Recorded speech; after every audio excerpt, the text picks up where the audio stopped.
एक छोटे से गांव सुजानपुर में एक गरीब मछेरा रहता था। उसका नाम रशीद था। उसके घर में उसकी माँ, बीवी आयशा और दो छोटे बछाए रहते थे। हर सुबह रशीद अपना जाल उठाता और मछली पकड़ने निकाल जाता। धूप तेज होती और पानी कम। रोज रोज कम मछली मिलती थी और रोज रोज उसका हौसला थोड़ा और टूट जाता था। घर लौटकर जब वो अपनी माँ और बीवी को देखता तो उनके चेहरों पर थोड़ा सा तसल्ली होती, जैसे कि वो कहते हूँ सब ठीक हो जाएगा। उस दिन घर में बस थोड़ी रोटी और मिर्च की चटनी थी।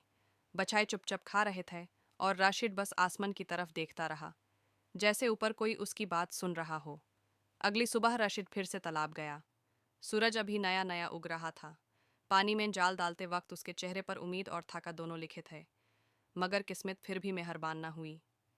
सिर्फ कुछ छोटी मछलियां हाथ आएं। रशीद ने अपना सिर झुका लिया, जाल कंधे पर रखा और शाम तक बाजार चलता रहा। जो पैसे मिले उनसे थोड़ा चवाल ले आया। उसकी आंखों में उदासी थी, मगर दिल में एक छोटी सी रोशनी अब भी थी, माँ के दुआओं की रोशनी। कुछ दिनों बाद माँ बीमार पड़ गई।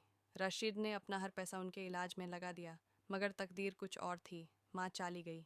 उस दिन रशीद के घर में सिर्फ खामोशी थी और दिल में एक खालीपन। वक्त बीता और एक दिन आयशा ने कहा, क्यों ना हम समोसे बनाएं। मैं बनाऊं, तुम बेचो, रशीद ने सोचा, फिर मुस्कुराया। लेकिन पैसा कहाँ से आए? तब आयशा ने अपना मंगलसूत्र निकाला, माँ का दिया हुआ तोहफा, और चुपचाप रशीद के हाथ में रख दिया। उस वक्त रशीद की आंखों से आंसू निकाल आए, मगर आयशा के चेहरे पर सिर्फ यकीन था। अगली सुबह रशीद ने पहली बार समोसे बिछाए।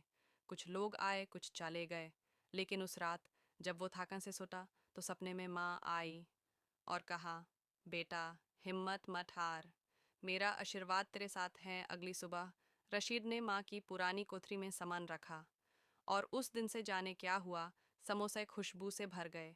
गांव भर के लोग उसके समोसे खाने लगे। धीरे धीरे रशीद का छोटा स्टॉल एक छोटी सी ढाबा बन गया। रशीद के समोसे और चाय। घर में खुशी वापस आ गई।